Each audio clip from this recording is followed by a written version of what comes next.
গল্পটা শুরু হয় আকাশে, যেখানে একটা যাত্রীবাহী প্লেন মেঘ কেটে এগিয়ে চলেছে। প্লেনের ভেতরে জ্যাক নামের এক যাত্রী বসে থাকে, যিনি তার দারিদ্রতা থেকে এতটাই কষ্ট পেয়েছিলেন যে নিজের জীবন শেষ করার সিদ্ধান্ত নেয়, যাতে তার মৃত্যুর পর বীমার সমস্ত টাকা তার পরিবার পেতে পারে। কিন্তু ঠিক তখনই হঠাৎ আবহাওয়া খারাপ হতে শুরু করে। কালো মেঘ প্লেনটাকে চারপাশ থেকে ঘিরে ফেলে। এদিকে হঠাৎ বজ্রপাত সরাসরি প্লেনের ইঞ্জিনে লাগে, যার ফলে প্লেনটা আকাশে দুই টুকরো হয়ে যায়, আর সামনে অংশটা, টুকরাটা, সরাসরি একটা নির্জন আর রহস্যময় দ্বীপে পড়ে গেল। তাদের একদমই ধারণা ছিল না যে তাদের ভাগ্য এত ভয়ানক মোড় নেবে। তখন এই ধ্বংসস্তূপের মধ্যে আটকে পড়েছিল ক্যাপ্টেন, যার অবস্থা পড়ে যাবার চেয়ে আরও খারাপ হয়ে গেছে। সে হঠাৎ চেতনায় ফিরে আসে। সঙ্গে সঙ্গেই পাইলটকে রেডিওর মাধ্যমে সাহায্য চাওয়ার সিগন্যাল পাঠাতে বলে। পাইলট সময় নষ্ট না করে উঠে রেডিও খুঁজতে শুরু করে। রেডিও খুঁজতে খুঁজতে হঠাৎ তার পায়ের কাছে কোনো কিছু শব্দ করে, যেন কেউ কিছু ঘষে টেনে নিয়ে যাচ্ছে। সে তড়িঘড়ি নিচে তাকায়, আর পরের মুহূর্তেই তার হৃদয় এক মুহূর্তের জন্য থেমে যায়, কারণ জমিনে একখানা অনেক বড় সাপের নতুন ছোলা পড়েছিল, আর তার চারপাশে অনেক বড় বড় ভাঙা ডিম ছড়ানো ছিল। সে তখনও এসব বুঝতে চেষ্টা করছিল। হঠাৎ করে অন্ধকার জঙ্গলের ভেতর থেকে এক ভয়ানক হুলস্থুল শুরু হলো। গাছগুলো দোল খেতে লাগল, যেন কোনো বড় বিপদ আসছে। আর এক মুহূর্তের মধ্যেই ঘন অন্ধকার থেকে একটা বিশাল সাপ তার সামনে এসে হাজির হলো। সে তার চোখে স্পষ্টভাবে আতঙ্ক দেখতে পাচ্ছিল, কারণ সে তার ডিম ভাঙা অবস্থায় দেখেছিল, আর এখন পুরোপুরি পাগল হয়ে গেছে। পাইলট তখনও কিছু বুঝতেই পারছিল না। পরের মুহূর্তেই সেই সাপ তাকে জীবিতই মেজের ভেতরে গিলে ফেলে। একই সময়ে প্লেনের আরেকটি অংশ সেই রহস্যময় দ্বীপেই পড়ে যায়, যেখানে জ্যাকের পাশাপাশি আরও কিছু মানুষ ভাগ্যক্রমে বেঁচে যায়। তারা যখন জাহাজের ধ্বংসাবশেষ থেকে বেরোয়, তখন তাদের রোমাঞ্চে রোমাঞ্চিত হয়ে যায়, কারণ যেই দ্বীপে তারা পড়েছে সেটা কোনো সাধারণ দ্বীপ নয়। এখানে সব গাছপালা অদ্ভুত আর ভয়ঙ্কর, যারা তাদের দেখে জীবন্ত হয়ে ওঠে। এটা দেখে তারা কিছুই বুঝতে পারে না। তারা সেখান থেকে বের হয়ে যাওয়ার সিদ্ধান্ত নেয়। ঠিক তখনই জ্যাক একটা মেয়েকে দেখতে পায়, যার বন্ধু জাহাজের ধ্বংসাবশেষে আটকা পড়ে আছে। সেই মেয়ে তাকে বের করতে ব্যস্ত ছিল। উপরে একটা লোহার টুকরা তাদের উপরে পড়তে চলছিল। তখনই জ্যাক দৌড়ে এসে তাদের প্রাণ বাঁচায়। ওখানে বেঁচে থাকা সবাই রেস্কিউ টিমের সাহায্য চাওয়ার চেষ্টা করে, কিন্তু তাদের সেই চেষ্টা বৃথা যায়, কারণ ওই রহস্যময় জঙ্গলে সিগন্যালের কোনো হদিশই ছিল না, যা দেখে সবার ভেতরে ভয় বাসা বাঁধে। এখন তারা ভাবতে থাকে যে তাদের মৃত্যু এখানেই নিশ্চিত। এই সময় একজন মানুষ টিম আসে। সে সবার কাছে বলে, যদি তারা সবাই এখান থেমে থাকলে তাদের বাঁচা সম্ভব হবে না, কারণ এই বিশাল গাছপালা যে কোনো মুহূর্তে আমাদের মারতেই পারে। আমাদের যে কোনোভাবে প্লেনের পরের অংশটা খুঁজে বের করতে হবে, যাতে আমরা রেডিও দিয়ে রেস্কিউ টিমকে এখানে ডাকার সুযোগ পাই। ঠিক তখনই একজন লোক খাবারের জন্য একটা ফল তুলল। সে ফলটা খেতে শুরু করতেই হঠাৎ সেই ফলটা বোমার মতো ফেটে গেল। ফলের ভেতর থেকে বের হওয়া বিষাক্ত অ্যাসিড ওই লোকের মুখে লেগে গেল, আর সেই মুহূর্তেই মারা গেল। সেই লোককে যন্ত্রণায় মরতে দেখে সবাই হকচকিয়ে গেল। কিন্তু ঠিক তখনই একজন লোক সবাইকে সাহস দিয়ে বলল, আমরা এখান থেকে বের হয়ে যেতে পারি, কারণ দূরে একটা পাহাড় আছে, সেখানে ধোঁয়া উঠতে দেখা যাচ্ছে। হয়তো প্লেনের পরবর্তী অংশ ওই পাহাড়ের কাছেই পড়ে গেছে, তাই যেভাবেই হোক আমাদের ওখানে পৌঁছতে হবে।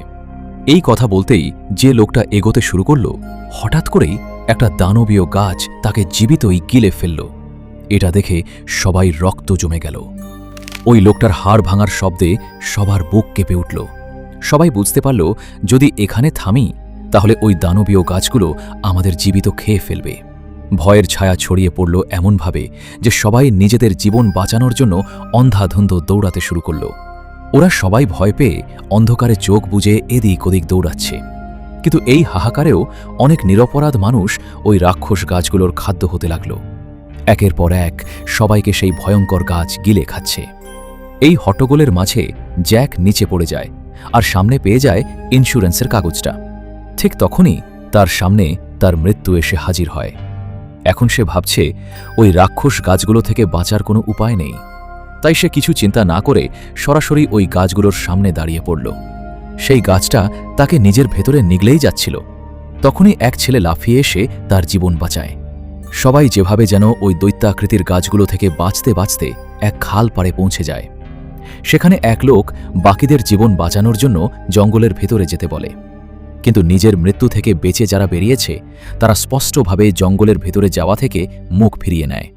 তারা জানত যদি তারা এখন ওই জঙ্গলের ভেতরে ঢুকে তাহলে ওই দৈত্য গাছগুলো তাদের জীবিতই গিলে ফেলবে।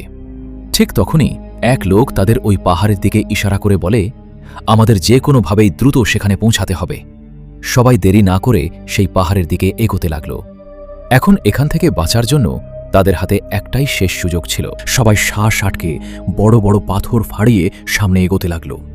তাদের তো কিছুই বুঝতে পারছিল না যে তাদের প্রতিটা কাজের ওপর কোনো বিশাল কিছু গভীর নজর রাখছে।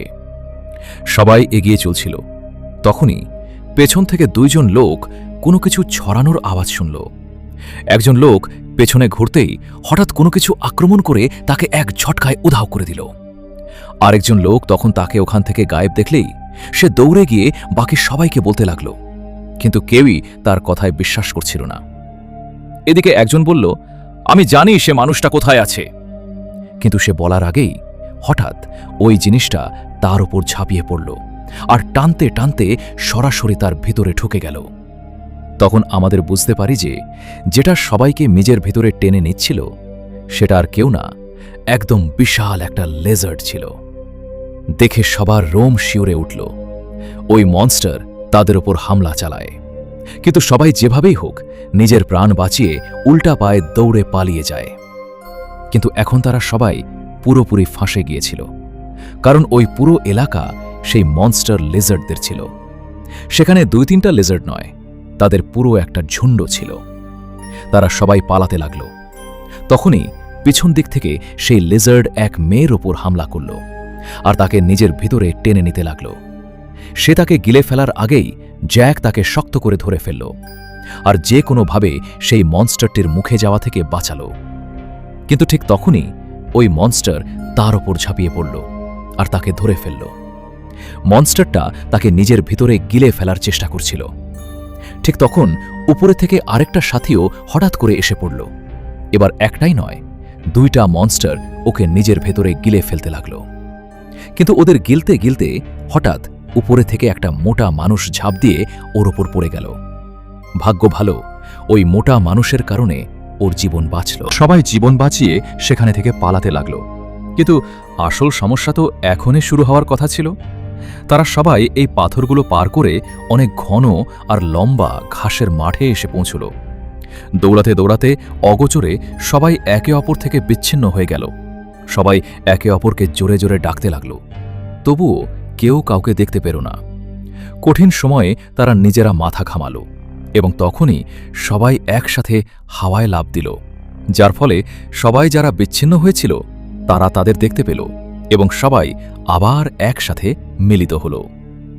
সবাই সেখানে থেকে বের হওয়ার কথা ভাবছিল, কিন্তু তাদের কি জানত যে তাদের মৃত্যু তাদেরই দিকে এগিয়ে আসছে। এখন লেজার্ড নয়, বরং একটি বিশাল সাপ তাদের দিকে এগিয়ে আসছিল। এদিকে সেই মোটা মানুষটা হালকা হালকা ফিসফিসের শব্দ শুনল, যা শুনে সে একটু ভয় পেয়ে গেল। সেই বিশাল সাপ এখন তাদের নিজের জালে ফাঁদে ফেলার চেষ্টা করছিল। ধীরে ধীরে সাপটি তাদের কাছে আসছিল। তার ফিসফিসের শব্দের তাদের মধ্যে একটা অদ্ভুত ভয় জমতে শুরু করল। আর ঠিক তখনই হঠাৎ ওই সাপটা একজন মানুষের ওপর ঝাঁপিয়ে পড়ল আর তাকে জোরে ধরে সবার থেকে দূরে নিয়ে গেল। সাপটা তাকে এত শক্ত করে ধরে রেখেছিল যে সে দুঃখের মানুষটা একটুও নড়তে পারেনি। চোখের সামনে দেখতে দেখতে সাপটা তাকে জীবন্ত গিলে ফেলল। এটা দেখে সবাই চমকে গেল। সবাই জীবন বাঁচাতে উল্টো পায়ে দৌড়াতে শুরু করল। দৌড়ে দৌড়ে তারা একটা পাহাড়ের পেছনে লুকিয়ে পড়ল। কিন্তু সেই বিশাল সাপ নিজের ক্ষুধা মেটানো ছাড়া এত সহজে হার মানবে না। সে ধীরে ধীরে তাদের দিকে এগিয়ে আসছিল।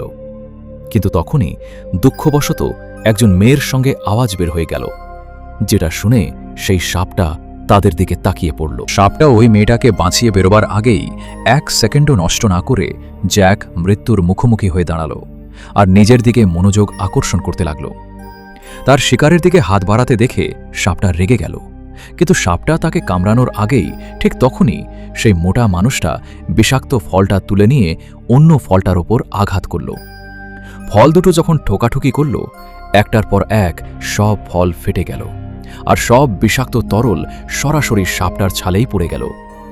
ওই তরলটা ছিল একদম বিষাক্ত। যে ব্যথাটা এত তীব্র ছিল, সেই সাপটা খুবই কষ্টে কেঁপে উঠল আর শেষমেশ সেই যন্ত্রণার কারণে নিজের জীবন বাঁচাতে ওকে সেখান থেকে লজ্জায় লজ্জায় পালাতে হলো। এখনও কেউই বাইরে বের হওয়ার রাস্তা খুঁজে পায়নি।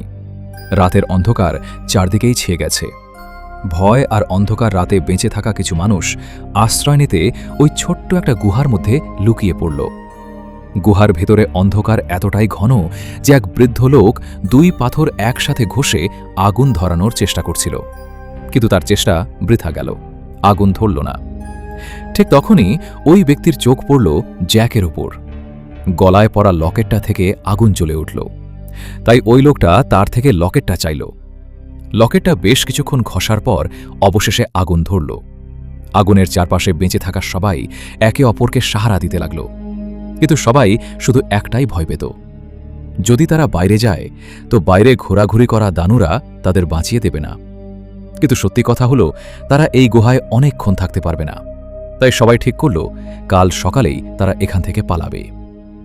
তারা এসব কথা বলছিল, তখন হঠাৎ বাইরে থেকে কারো গুঞ্জনের আওয়াজ এলো। সেই আওয়াজ শুনে 3 জন গুহা থেকে বেরিয়ে এলো। বেরোতেই তারা দূরে এক ঝলমলে আলো দেখতে পেল। সবাই ভাবল হয়তো রেস্কিউ টিম এসে গেছে, তাই তারা বিনা চিন্তায় এগিয়ে যেতে শুরু করল। একটু সামনে আসতেই হঠাৎ সেই আলো গাঢ় অন্ধকারে লুকিয়ে গেল, আর পরের মুহূর্তে অন্ধকার থেকে বেরিয়ে এলো এক ভয়ঙ্কর প্রাণী তাদের পেছনে দাঁড়িয়ে। তারা যখন ঘুরে দেখল, তখন বুঝল সেটা কোনো রেস্কিউ টিম নয়, বরং এক বিশাল মনস্টার ব্যাং। সেই ভয়াবহ প্রাণী তার কোমরে লাগানো আলো ব্যবহার করে শিকারকে লোভ দেখাচ্ছিল। সুযোগ পেয়ে জ্যাক আর আরেক ছেলেটা রোমি একটা পাথরের গুহার ভেতরে লুকিয়ে পড়ল। কিন্তু দুর্ভাগ্য, স্যুটকেস ধরা ওই লোকটা এত ভাগ্যবান ছিল না। তার যে স্যুটকেস, যেটা সে নিজের প্রাণের চেয়েও বেশি যত্ন করে রাখছিল, সেটা এখন সেই প্রাণের নিচে চাপা পড়ে রইল। পুরো জোর দিয়ে কোনোভাবে সেটা টেনে বের করল। স্যুট টানতেই সেই দানবটা তাকে দেখে ফেলল। ওই দানবটা তাকে জোরে জোরে মুখে ধরা দিল। এদিকে দুর্ভাগ্যবশত তার স্যুট নিচে পড়ে গেল, আর পড়তেই খুলে গেল। আর দেখতে দেখতে স্যুট বক্স থেকে তার মৃত মেয়ের ছাই বাতাসে ছড়িয়ে পড়ল। এই ছিল রাক্ষসের কাছে তার মেয়ের একমাত্র শেষ চিহ্ন, যেটা সে নিজের প্রাণের চেয়েও বেশি বাঁচাচ্ছিল। তার মেয়ের স্মৃতিগুলো চোখের সামনে মুছে যেতে দেখে সে ভেঙে পড়ল, আর পরের মুহূর্তে সেই দানব তাকে নির্মমভাবে মারা দিল। এখন ওই দানবটা সেই পাহাড়ের ভেতরে ঢুকতে লাগল, কিন্তু পাহাড়টা পাতলা হওয়ায় সে ভেতরে ঢুকতে পারছিল না। সেই ক্ষুধার্ত পশুটি পাহাড়ের ওপর উঠে গেল। ভয় পেয়ে কাঁপতে থাকা রোমি জ্যাককে বলল, আমরা বেশি দেরি এখানে থাকতে পারবো না, যে কোনোভাবে এই জায়গা থেকে পালাতে হবে। রোমি বলল, ঠিক 3 গুণে শুরু করো, কিন্তু আমরা আলাদা আলাদা দিকে দৌড়াবো। যেই 3 পর্যন্ত গণনা শেষ হলো, জ্যাক তার সব শক্তি জোগাল আর গুহা থেকে বেরিয়ে পড়ল। কিন্তু সে জানত না যে তার সাথে একটা বড় ধোঁকা হতে যাচ্ছে, কারণ রোমি নিজের জীবন বাঁচানোর জন্য ওই পাথরের ভেতরেই লুকিয়েছিল। তার লোভী পরিকল্পনা ছিল যে ক্রিয়েচার জ্যাকের পিছনে দৌড়াবে, আর সে নিজের জীবন বাঁচিয়ে সেখান থেকে পালিয়ে যাবে। জ্যাক যতই সামনে দৌড়াচ্ছিল, পিছন থেকে সেই ক্রিয়েচার একটা বড় লাফ দিয়ে তার সামনে এসে দাঁড়াল। বেচারা জ্যাক নিজের মৃত্যুর গেটের মাঝে ভীষণভাবে আটকে পড়েছিল। সেই ক্রিয়েচার ঠিক তার সামনেই ছিল। সেই ক্রিয়েচার তাকে একদম গলায় গিলে ফেলার জন্য একটা বিশাল ঝাঁপ দিল, কিন্তু তার আগে যে সে ওকে গলায় গিলবে, হঠাৎ পিছন থেকে একটা বিশাল সাপ জীবন্ত গলায় গিলে ফেলল। ওদিকে রোমি তার জীবন বাঁচিয়ে আবার গুহার দিকে দৌড় দিল। সেখানে পৌঁছেই সে সবাইকে সরাসরি মিথ্যা বলল যে ক্রিয়েচার জ্যাককে টুকরো টুকরো করে ফেলেছে। এই খবর শুনে গুহার সবাই কাঁপতে লাগল, আর সবাই ভয়ে চিৎকার করতে শুরু করল। কারণ তখন তারা বুঝতে পারল তাদের বাঁচা বড় কঠিন। ঠিক তখন সবাইকে পাথরের হালকা সরসর আওয়াজ শুনতে পেল। সবাই জীবন বাঁচাতে পাথরের তারা নিচে লুকিয়ে পড়ল। সবার নজর বাইরে, আসন্ন তাদের নতুন মৃত্যুর দিকে ছিল। কিন্তু তখনই অন্ধকার কেটে জ্যাক নিরাপদে দৌড়ে এসে পৌঁছালে। তার হাতে সেই দুর্ভাগা বাবার ভাঙা স্যুটকেসটা ছিল, যা তার কাছে তার মেয়ের একমাত্র শেষ নিদর্শন ছিল। পরের সকালে সবাই ভয় পেয়ে কাঁপতে কাঁপতে কাঁপতে কাঁপতে সেই স্যুটকেসটা মাটির মধ্যে পুঁতে দিল, আর ওই মানুষের শেষ নিদর্শন কবর দিল। এর আগে সেখানে আর কোনো বিপদ আসার আগেই সবাই দ্রুত সেখান থেকে এগিয়ে গেল সেই পাহাড়ের দিকে। তারা সামনে এগোচ্ছিল। তখন হঠাৎ একজনের পা ফসকে গেল, আর সে সরাসরি নিচে পড়ে গেল। ঠিক তখনই রোমির চোখ পড়ল সামনে ওই পাহাড়টার উপর, যেখান থেকে এখনও ধোঁয়া উঠছে। মানে সে তার গন্তব্যের অনেক কাছে চলে এসেছে। ওখান থেকে বের হতে না পেরে জ্যাক নিচে চাপা পড়ে থাকা একটা জিনিস দেখতে পেল। যখন ওটা বের করল, দেখল সেটা আর কেউ না, একদম তাজা ছোলা বড় একটা বিশাল সাপের চামড়া। সবাই দেখেই রোমাঞ্চিত হয়ে গেল। এর মানে সেই সাপটা এখানেই কোথাও আছে। ঠিক তখনই সব পাখিরা ওখান থেকে উড়ে যেতে শুরু করল, যেন কোনো বিপদ আসছে। তারা কিছু বুঝতেই পারার আগেই হঠাৎ মাটি কেঁপে উঠল, আর তখনই পাহাড়ের ওপর একদম বিশাল একটা সাপ এসে দাঁড়াল। ও সাপের আকৃতি দেখে সবাই লজ্জায় মাটির তলায় ঢুকে গেল। এর আগেই সবাই পালাতে শুরু করেছিল। হঠাৎ ও সাপটা তাদের ওপর আক্রমণ করল, কিন্তু সবাই চটজলদি একটা পাথরের ভেতরে ঢুকে প্রাণ রক্ষা করল। আর ও সাপও পুরো শক্তি দিয়ে সেই পাথর ভাঙার চেষ্টা করছিল। এখন সাপটা ওই পাথর ভাঙার সুযোগ পেলেই সবাই সামনে দৌড়াতে শুরু করল। জীবন বাঁচানোর জন্য সবাই উল্টো পায়ে দৌড়াতে লাগল। কিন্তু ওই বিশাল সাপটাও তাদের থেকে 2 ধাপ এগিয়েছিল। যতই তারা এগোচ্ছিল, ঠিক পিছনেই সাপটা ছিল। ওরা তাদের পিছু নিয়েই আসছিল। ওরা নিজেদের জীবন বাঁচানোর জন্য সরাসরি এক অন্ধকার গুহার ভেতরে ঢুকে পড়ল। কিন্তু দুর্ভাগ্য সেখানে ওদের পিছু ছাড়ল না। ওই গুহা ভেতর থেকে এতটাই ফিসফিসে ছিল যে সেখানে পায়ে দাঁড়ানো অসম্ভব ছিল। কিন্তু যার পিছু তার মৃত্যু, সে কোথায় থেমে থাকবে? ওরা সবাই যেভাবে হোক সামনের দিকে এগিয়ে চলে। এই দৌড়ঝাঁপের মধ্যে আরেক বিপদ ওদের সামনে এসে পড়ল। সামনে পুরো অন্ধকার থেকে এক ঝাঁকা চামগাদড় ওদের দিকে আক্রমণ করে, যার কারণে একজন ফিসলে গেল। কিন্তু মুহূর্তের মধ্যে জ্যাক তাকে ধরে ফেলল। এখন সে তাকে উপরে টানার চেষ্টা করছিল। ওই সময় নিচ থেকে ওই ভয়ঙ্কর সাপ গুহার ভেতরে ঢুকল। সবাই ওটা দেখে শ্বাস আটকে গেল। সেই মাঝেই সেই লোকটার হাত জ্যাকের ধরা থেকে ছুটে গেল, আর সে সরাসরি ওই ভয়ঙ্কর সাপের পেটে পড়ে গেল। আর সাপ ওকে জীবিতই নিজের ভেতরে নিয়ে গেল। বাকি থাকা মানুষগুলো যেভাবে হোক ওই পিচপিচে গুহাটা পেরিয়ে একদম দ্রুত সেখানে থেকে পালিয়ে গেল। একটু এগোতে গেলে ওরা একটা প্লেনের একটা টুকরো পড়ে থাকতে দেখল। মানে ওই প্লেনের পরের অংশ এখান থেকে খুব কাছেই থাকতেই পারে। এগিয়ে গিয়ে অবশেষে তারা ওই পাহাড়ের কাছে পৌঁছল। সেটা দেখে তারা দ্রুত উপরে উঠতে শুরু করল। আর একটু এগোতেই প্লেনের ক্র্যাশ হওয়া পরের অংশটা হাতে পড়ল। প্লেনের ভেতরে ঢুকতেই এয়ার হোস্টেস পাইলটকে দেখে ফেলল। পাইলটকে তুলে নিলেই হোস্টেসের মাথা ঘুরে গেল, কারণ পাইলট তো সেখানে বেঁচে নেই, মারাত্মকভাবে আহত হয়েছিল। ঠিক তখনই হোস্টেসের হাত প্লেনের কন্ট্রোলারে লেগে গেল। হঠাৎ করেই প্লেন স্টার্ট হয়ে গেল। তাদের ভাগ্য ভালো ছিল যে প্লেনের ইঞ্জিন তখনও পুরোপুরি কাজ করছিল। এই হট্টগোলের মাঝে জ্যাক নিচে পড়ে থাকা রেডিওটা দেখতে পেল। সে ওই রেডিও চক্রে দ্রুত নিচে নামতে শুরু করল। সে নিচে নামতেই চোখে পড়ল যে কিছু জিনিসের বিশাল বিশাল ডিম ভাঙা পড়ে আছে। ডিমগুলো ভাঙা দেখে সে একটু দুশ্চিন্তায় পড়ল। কিন্তু সত্যি কথা বলতে আবারও ঝামেলা তাদের মাথার উপর মণ্ডরাচ্ছিল। অবশেষে সে সেই রেডিও পেয়ে গেল। সময় নষ্ট না করে রেডিওটি চালু করল। কিন্তু সাহায্য চাওয়ার সংকেত পাঠানোর আগেই হালকা একটা ফিসফিসানি অনুভব করল সে। পেছনে ফিরে দেখতেই দেখল প্লেনের উপরেই সেই বিশাল সাপ তাদের শিকার করতে প্রস্তুত দাঁড়িয়ে আছে। আর ওই সাপটাই ছিল যার উপর জ্যাক ওষুধি তরল মিশ্রিত ফল ছুঁড়ে মেরেছিল। এখন সেই সাপ পুরোপুরি বদলার আগুনে জ্বলে উঠছিল। তখনই সে জোরালো ঝাঁপিয়ে পড়ল, কিন্তু ব্যর্থ হলো। আবার একবার আক্রমণ করল, কিন্তু তখনই জ্যাক কাছে পড়ে থাকা প্লেনের দরজা তুলে নিয়ে নিজের সামনেই ধরল। ফলে সাপটা তাকে আঘাত করতে পারছিল না। তখন ওই মেয়েটাও কুড়াল নিয়ে এসে হাজির হলো, কিন্তু সেই বিশাল সাপের সামনে তার ছোট্ট কুড়ালটা একদম দুর্বল পড়ল। সাপটা ভেতরে ঢুকবার আগেই জ্যাক তাকে টেনে নিয়ে নিজের কাছে নিয়ে এলো। এখন তারা দুজনও সেই সাপের জালে আটকা পড়ে গিয়েছিল। কিন্তু আসল বিপদ এখনই আসতে চলেছে, কারণ পরের মুহূর্তে অন্ধকার থেকে দমকা নিয়ে দুটো আরও রক্তচোষা সাপ বেরিয়ে এলো। এখন তাদের সামনে এক নয়, তিনটে ভয়ঙ্কর দানব দাঁড়িয়েছিল, যারা তাদের বাঁচার জন্য তাড়া করছিল। এখন তাদের মৃত্যুর উল্টোগোনা শুরু হয়ে গেছে। কিন্তু তখন হঠাৎ করেই সেই ছেলেটা রোমি তার ভয়কে পেছনে ফেলে দিয়ে সরাসরি প্লেনের ওপর লাফিয়ে পড়ল। সে ঠিক করে ফেলেছিল আজ সে তার সব ভুলের হিসাব নেবে। সে নিজের প্রাণের কোনো চিন্তা না করে ওই দানবগুলোর দৃষ্টি নিজের দিকে আকর্ষণ করল। সে রাক্ষসগুলো ধীরে ধীরে তার দিকে এগোতে লাগলো। সে চেঁচিয়ে এয়ার হোস্টেসকে বলল, ইঞ্জিন পুরো গিয়ারে চালাও। ওই এয়ার হোস্টেস তাড়াতাড়ি ইঞ্জিন চালু করলো, কিন্তু ইঞ্জিন চালু হতে একটু সময় লাগছিল। এদিকে ওই রাক্ষস প্লেনে ঢুকে পড়ল, আর ঢুকতেই এক মহিলাকে কাঁচা চিবিয়ে খেয়ে ফেলল। এখন সেই সাপটা হোস্টেসের ওপর হামলা করতে যাচ্ছিল। হঠাৎ করে সেই মোটা লোকটা মাঝখানে এসে পড়ল, আর সাপটা হোস্টেসের বদলে ওকে কামড়ালো। ওপরে দাঁড়ানো রমি জোর জোরে সাপগুলোর দৃষ্টি নিজের দিকে আকর্ষণ করতে লাগলো, যাতে সাপগুলো সবাই তার দিকে এগিয়ে আসে। এর আগেই যে ওকে কাঁচা গিলে ফেলার কথা ভাবছিল, হঠাৎ প্লেনের ইঞ্জিন ফুল স্পিডে চালু হয়ে গেল, আর চোখের পলকে সব সাপগুলো ইঞ্জিনের হাওয়ায় ভেসে উঠল। ও সেই হাওয়াটা সহ্য করতে পারল না, আর কয়েক সেকেন্ডের মধ্যেই ওরা 3টে ইঞ্জিনের ব্লেডের মধ্যে ঢুকে পড়ল, আর টুকরো টুকরো হয়ে গেল। কিন্তু যে ইঞ্জিন চালু করেছিল সেই এয়ার হোস্টেসও শেষ নিঃশ্বাস নিচ্ছিল, কারণ রমি যখন সাপগুলোর দৃষ্টি নিজের দিকে আকর্ষণ করেছিল তখনই এক সাপ ওর অর্ধেক শরীর কামড়ে ফেলেছিল। কিন্তু শেষ মুহূর্তেও ওই এয়ার হোস্টেস তাদের পাশ দিয়ে যায়নি, যার ফলে তাদের জীবন বেঁচে গেল। কিন্তু সে নিজেই নিজের প্রাণ হারিয়ে ফেলল। এখন ওই রহস্যময় জায়গায় শুধু 3 জন বেঁচে ছিল। তারা ভাবল মৃত্যুর হাত থেকে বাঁচল, কিন্তু আসল বিপদ এখন শুরু হতে চলেছে।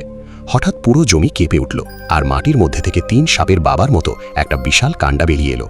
সেটা এত ভয়ঙ্কর আর বিশাল ছিল যে পুরো দ্বীপটার সামনে সেটা একটা ছোট মাচিসের কাঠির মতো লাগছিল। 1 সেকেন্ডও না গুছিয়ে সেই বিশাল রাক্ষসটা হানা দিল, আর ওই ছেলেটা রমিকে এক ঝটকায় জীবন্ত গিলে ফেলল। আর এই সঙ্গে রমির অস্তিত্ব মাটির সঙ্গে মিশে গেল। ভয়ঙ্কর আতঙ্কে কাঁপতে কাঁপতে জ্যাক আর ওই মেয়েটা প্রাণ বাঁচিয়ে প্লেনে ঢুকে পড়ল। কিন্তু ওই রাক্ষস তার বাচ্চাদের বদলা নিয়ে ছাড়বে না। সে তার বিশাল দেহ দিয়ে পুরো প্লেনটাই জড়িয়ে ধরল, আর সেটাকে শুকনো কাঠের মতো মোড়াতে শুরু করল। তার শক্তি এত বড় যে প্লেনের ভিতর থেকে সবকিছু কাঁচা হয়ে পড়ল, আর ধীরে ধীরে ভেঙে যেতে লাগলো। ভিতরে দুজনেরই রোমহর্ষক লাগলো, তবু জ্যাক হার মানল না। সে তৎক্ষণাৎ একটা কুঠার তুলে প্লেনটা মাছ থেকে ভাঙতে শুরু করলো। প্লেনটা যখন মাছ থেকে ভেঙে গেল, দুজনই সেখান থেকে বেরিয়ে এলো। বাইরে আসতেই জ্যাক তার চোখ পড়ল এমন কিছুতে যা পুরো গেমটাই উল্টে দিতে চলেছিল। সামনে তার নজর ছিল ধারাবাহিকভাবে লিক হওয়া ফিউয়েলের ওপর, আর সেই ফিউয়েল সেই বিশাল সাপের সারা শরীর ভিজিয়ে দিচ্ছিল। ঠিক তখনই তার মনে পড়ল সেই পুরনো ট্রিকটা যা সে একবার দেখেছিল। চিন্তা না করে সে একটা গুহার দিকে দৌড় দিল। রাগে পাগল সেই বিশাল রাক্ষস সাপটাও তার পেছনে লাগলো। ঠিক যখন সেই দানব তার কাছে এসে ঠেকল, জ্যাক সঙ্গে সঙ্গে গলায় থাকা মেয়েটার লকেটটা ঝটপট খুলে নিয়ে সেটাকে পাথরের ওপর জোরে ঘষতে লাগলো। কয়েক সেকেন্ডের মধ্যে সেই লকেটের কারণে আগুন জ্বলে উঠল। জ্যাক দেরি না করে আগুনে লিপ্ত লকেটটা সরাসরি সাপটার দিকে ছুড়ল। লকেটটা তার শরীরের সঙ্গে লেগেই সাথে সাথেই এক ভয়ানক বিস্ফোরণ হলো। কয়েক সেকেন্ডের মধ্যে আগুনের শিখা তার আসল রূপ দেখাতে শুরু করলো, আর মুহূর্তের মধ্যে পুরো এলাকা আগুনে ঢেকে গেল। পরের মুহূর্তে সেই ভয়ঙ্কর রাক্ষসটা পুড়ে এক জ্বলন্ত আগুনের গোলায় পরিণত হলো। অবশেষে সেই দ্বীপের সবচেয়ে বড় রাক্ষসটি চিৎকার করে কষ্টে ছাই হয়ে গেল। দীর্ঘক্ষণ ধরে তাদের পিছনে ছুটে আসা মৃত্যুর ছায়া চিরতরে শেষ হয়ে গেল। দুজনেই সামনে সেই বিশাল সাপটা অবশেষে ভিড় জমা দেখে একটু শান্তি পেলাম। ঠিক তখনই জ্যাকের হাতে রাখা রেডিও থেকে রেস্কিউ টিমের আওয়াজ আসতে লাগলো। মানে রেস্কিউ টিম তাদের লোকেশন ট্র্যাক করে ফেলেছে। রেস্কিউদের আওয়াজ শুনে দুজনেরই প্রাণে প্রাণ ফিরে এলো, আর এইভাবেই মুভিটা এখানেই শেষ হয়ে গেল।